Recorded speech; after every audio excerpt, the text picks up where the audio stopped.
में 13 साल से गृह युद्ध चल रहा है। देश के दूसरे सबसे बड़े शहर अलेप्पो पर हमले के बाद फिर चर्चा में आ गया है। कुछ दिनों में तेजी से आगे बढ़ने वाले विद्रोहियों ने अलेप्पो के आसपास के हिस्सों पर कब्जा कर लिया।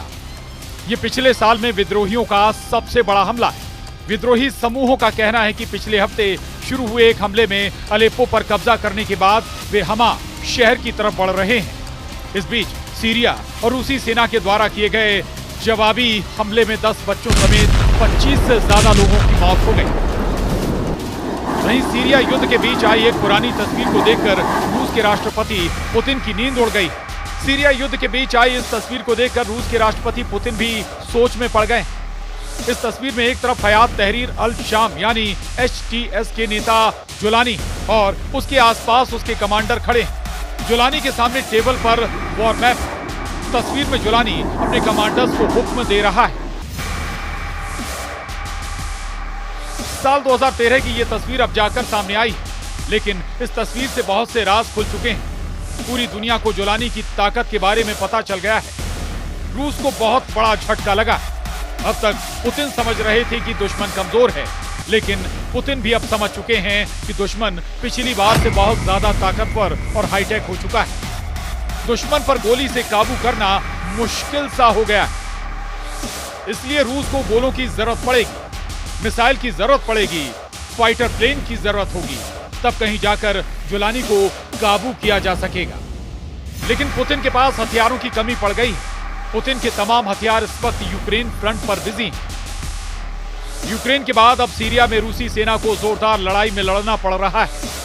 अलेप्पो पर कब्जा करने के बाद हयात तहरीर अल शाम यानी HTS के विद्रोही रणनीतिक शहर हमा की ओर बढ़ रहे हैं। HTS विद्रोहियों के निशाने पर टाटस है, जहां पर रूस की सेना ने अपना नौसैनिक अड्डा बना रखा है। इस बड़े खतरे को देखते हुए अब रूसी सेना ने सीरिया के अंदर से ही इस नौसैनिक बेस से मिसाइलों की बारिश शुरू कर दी है। वहीं सीरिया की सेना भी विद्रोहियों को पीछे ढकेलने के लिए जवाबी हमले भी कर रही है। तुर्की समर्थित विद्रोही कभी भी खमेइमिम एयरबेस पर कब्जा कर सकते हैं। हमा शहर सीरिया का चौथा सबसे बड़ा शहर है और अब विद्रोहियों की नजर सीरिया के इसी शहर पर है। बुधवार को पुतिन की सेना ने विद्रोहियों पर जोरदार हवाई हमला बोला। इसके बाद एक्शन में आई सीरियाई सेना ने विद्रोहियों को 10 किलोमीटर पीछे ढकेल दिया। सीरिया के लिए हमा इसलिए भी अहम है क्योंकि राजधानी दमिश्क की सुरक्षा के लिए हमा पर असद की सेना का कब्जा जरूरी है। टाटर्स और लटाकिया जाने का रास्ता भी यहीं से गुजरता है। हमा में रूसी सेना का टाटर्स नौसैनिक बेस मौजूद है।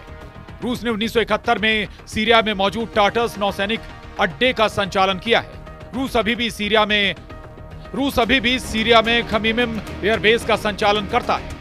एक्सपर्ट्स के मुताबिक सीरिया भूमध्य सागर में मॉस्को का एकमात्र सैन्य आधार है। पूरे भूमध्य सागर और उत्तरी अफ्रीका में रूस की ताकत के लिए टाटर्स नौसेना बेस बेहद अहम है। रूस टाटर्स बेस का इस्तेमाल सीरिया के उत्तर पूर्व में अमेरिकियों को संतुलित करने और यूरोप के साथ ही चीन के खिलाफ अपनी शक्ति को प्रदर्शित करने के लिए करता रहा है। रूसी नौसेना के इस बेस पर जब से खतरा मंडराया है, रूस एक्शन में आ गया है। लेकिन रूस का अब यही पावर सेंटर खतरे में पड़ गया है। HTS के अलावा इस लड़ाई में उसे तुर्की के समर्थन वाले सीरियाई मिलिशिया सीरियन नेशनल आर्मी का भी साथ मिला हुआ है। इस बीच हजारों की तादाद में आम नागरिक इस लड़ाई की वजह से विस्थापित हो चुके हैं। कड़कड़ाती ठंड में लोग सड़क के किनारे और टेंटों में जिंदगी बिताने के लिए मजबूर हैं।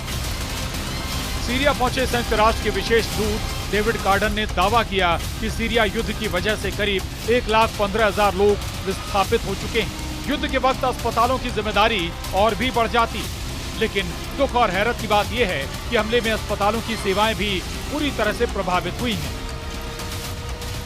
टेंशन में सिर्फ रूस ही नहीं है, बल्कि ईरान और तुर्की के बीच भी ठन गई है। सीरिया में हुए इस विद्रोह को करीब 10 दिन का वक्त गुजर चुका है और अब तक ये साफ हो चुका है कि विद्रोहियों के लिए गोला बारूद से गोली और राशन पानी का इंतजाम तुर्की के राष्ट्रपति रजिब तैयब एर्दोआन की तरफ से किया जा रहा है। HTS विद्रोहियों को तुर्की का खुलेआम समर्थन है। जबकि सीरिया में ईरान खुले तौर पर बशर अल असद की सरकार को समर्थन दे रहा है। तुर्की पर आरोप लगाते हुए ईरान के विदेश मंत्री ने तुर्की पर विश्वासघात का आरोप लगाया है। सीरियाई विद्रोही गुट एसटीएस यानी हयात तहरीर अल शाम में अल-कायदा और आईएसआईएस के आतंकी हैं और ये ग्रुप आज की तारीख में बशर अल असद की सीरियाई सरकार और ईरान समर्थित मिलिशिया के खिलाफ लड़ने वाला सबसे बड़ा गुट है। एसटीएस अब तक इदलिब, एलेप्पो और हमा के कई गांवों पर कब्जा कर चुका है और धीरे धीरे हमा शहर की ओर बढ़ता जा रहा है। यही पुतिन के लिए सबसे बड़ा तनाव है, क्योंकि पुतिन के खुलेआम समर्थन के बावजूद अलेप्पो को कब्जा करने में एसटीएस कामयाब रहा है और अगर हमा उसके कब्जे में आया तो रूस के लिए बेहद अहम टार्टर बेस एसटीएस के कब्जे में आ सकता है।